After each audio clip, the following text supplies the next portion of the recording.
Assalamualaikum warahmatullahi wabarakatuh. Selamat pagi semuanya.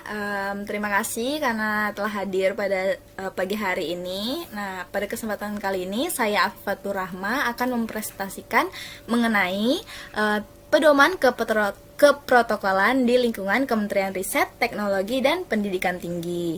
Nah, pada kesempatan kali ini saya akan menjelaskan mengenai tata upacara. Tata upacara sendiri merupakan kaidah atau aturan untuk melaksanakan upacara dalam acara kenegaraan ataupun acara resmi lainnya. Nah, di tata upacara ini saya akan menjelaskan mengenai dua hal, yaitu pada bagian upacara bendera dan upacara bukan upacara bendera. Nah, yang pertama ada upacara bendera. Di poin pertama ada pedoman umum upacara bendera yang poin satunya ada tata urutan upacara bendera. Nah, di sini ada pengibaran bendera dengan diiringi lagu kebangsaan Indonesia Raya, kemudian ada mengheningkan cipta, kemudian ada pembacaan naskah-naskah sesuai acara upacara, dan juga ada pembacaan doa.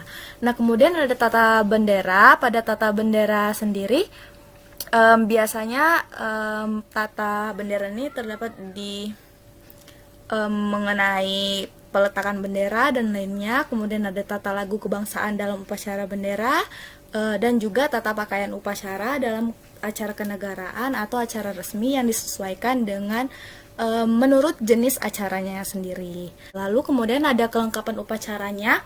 Di kelengkapan upacara ini umumnya biasanya ada pembina upacara, pemimpin upacara, ajudan pembina upacara, para peserta upacara, pembaca naskah, pembawa acara, pembaca doa, petugas kawal pembina upacara, hingga ada kelompok pengibaran bendera, terus ada bagian korps musiknya, petugas medis, hingga petugas pengamanan, petugas protokol, petugas dokumentasi, perlengkapan teknis, dan kelengkapan upacara lainnya.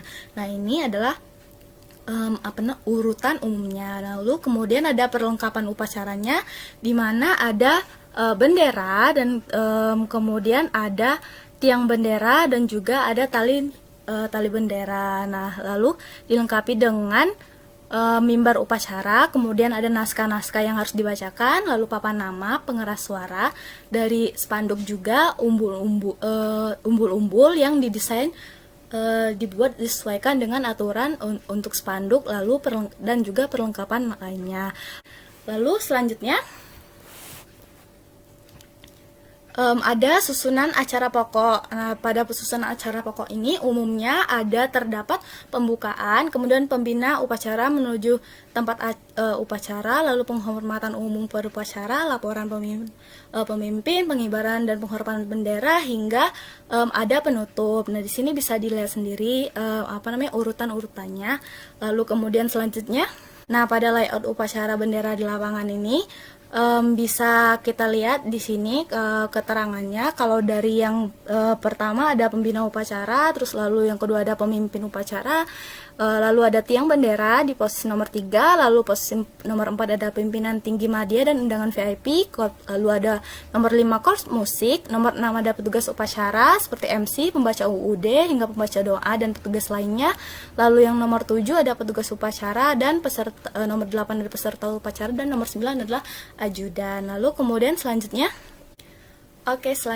ada upacara bukan upacara bendera. Nah, di poin pertama di upacara bukan upacara bendera ini adalah pedoman umum upacara bukan upacara bendera. Nah, di pedoman umum ini ada tata urutan acara bukan upacara bendera dalam acara kenegaraan atau acara resmi. Lalu pakaian yang dikenakan saat upacara bukan upacara bendera adalah pakaian yang disesuaikan menurut jenis acara. Lalu kemudian selanjutnya ada penyelenggaraan upacara bukan upacara bendera. Di sini saya mengambil contoh dari acara serah terima jabatan di lingkungan Kementerian Koordinator Bidang Pembangunan Manusia dan Kebudayaan. Di sini contohnya adalah upacara bukan upacara bendera di dalam ruangan. Nah, di susunan acaranya ada yang pertama adalah menyanyikan lagu kebangsaan Indonesia Raya, lalu kemudian ada pembukaan, pembacaan berita acara, kemudian ada penandatanganan berita acara, lalu ada penyerahan memorandum,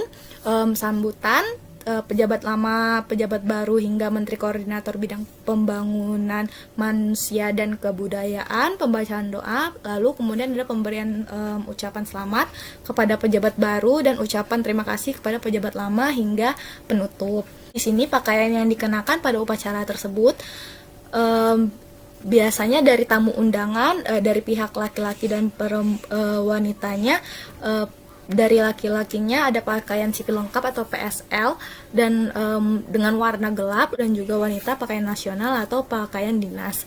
Nah, kemudian di bagian dharma wanita ada seragam resmi dharma wanita. Nah, dari kelengkapan upacara sendiri, jika di upacara bendera di lingkungan Menteri Pembangunan Manusia dan Kebudayaan ada yang pertama Menteri Koordinator Bidang Pembangunan Manusia dan Kebudayaan, kemudian ada pejabat baru dan pejabat lamanya, ada peserta upacaranya seperti para tamu undangan, lalu kemudian pembaca naskah, pembawa acara, pembaca doa, dirjen, petugas protokol hingga dokumentasi, perlengkapan dan teknis dan kelengkapan upacara lainnya.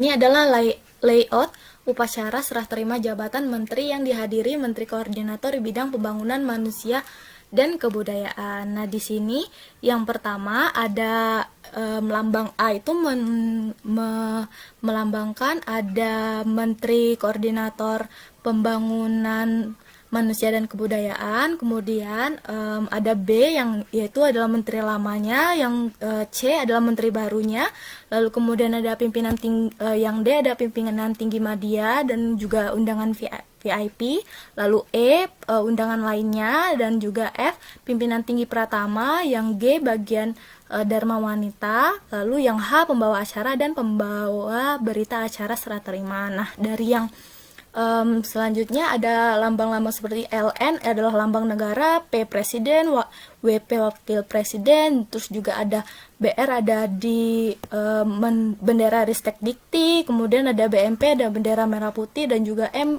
sebagai meja penandatanganan.